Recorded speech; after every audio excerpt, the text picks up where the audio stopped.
How is Coco still a brand? Before I get into this episode, please check out yesterday's video. I am still speechless.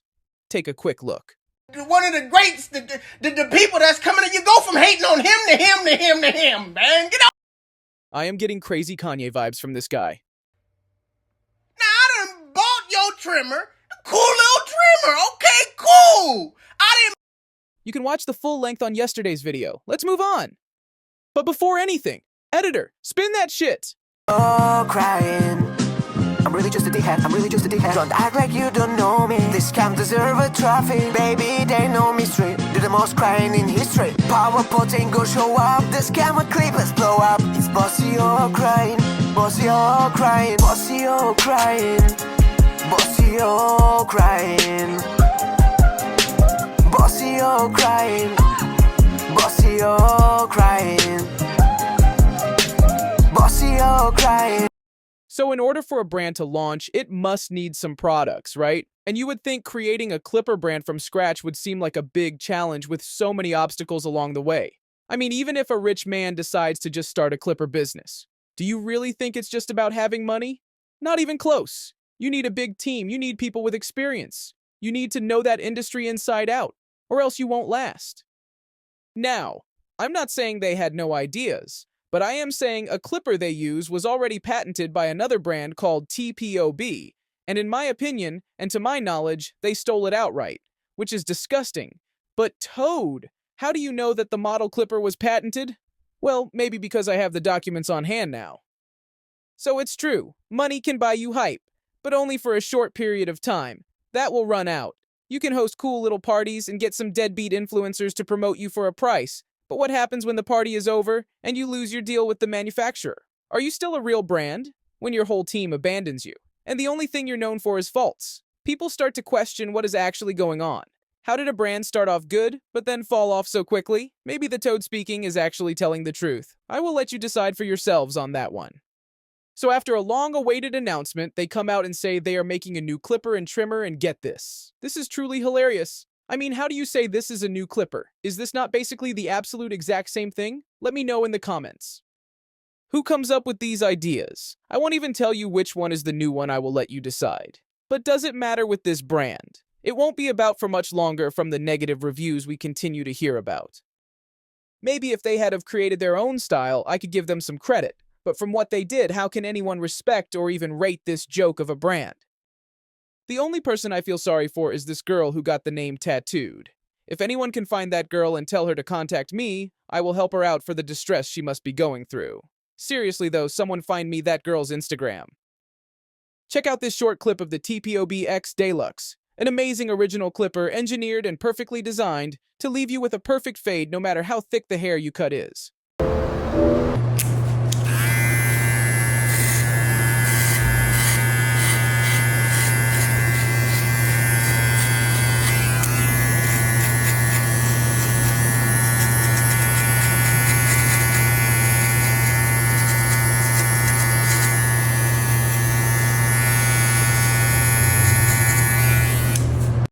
You can find these clippers and many more products on tpobusa.com.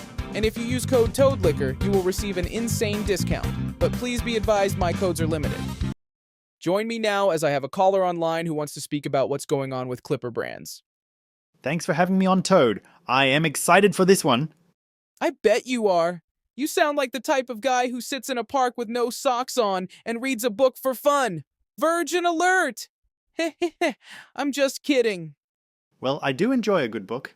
It's fine, I'm just messing around. We are used to barbers who come on. That don't sound as educated as you. But enough about that. It's clear you're the real-life 40-year-old virgin. So what did you want to speak about? Okay. I'm not a virgin, but I don't feel comfortable speaking about that on a Barber News channel. So I wanted to speak about this brand Coco and what's going on right now. Can we focus on that, please? Sure. So what's the latest Coco version about? Please stop. One day, no one had even heard of them. And the next? Boom! Every barber was talking about Coco like it was the next big thing. We later found out the whole thing was just some side hustle from a multi-millionaire who knows absolutely nothing about clippers or trimmers. And let's not forget how they pulled it off. Barbers everywhere were getting paid to promote the brand, hyping up these so-called game-changing clippers and trimmers. But then people started noticing something. I know where this is going. I could have just told everyone this, but I'll let you have your moment. Please continue. These tools looked a little too familiar, and by familiar, I mean they were basically carbon copies of TPOB's products.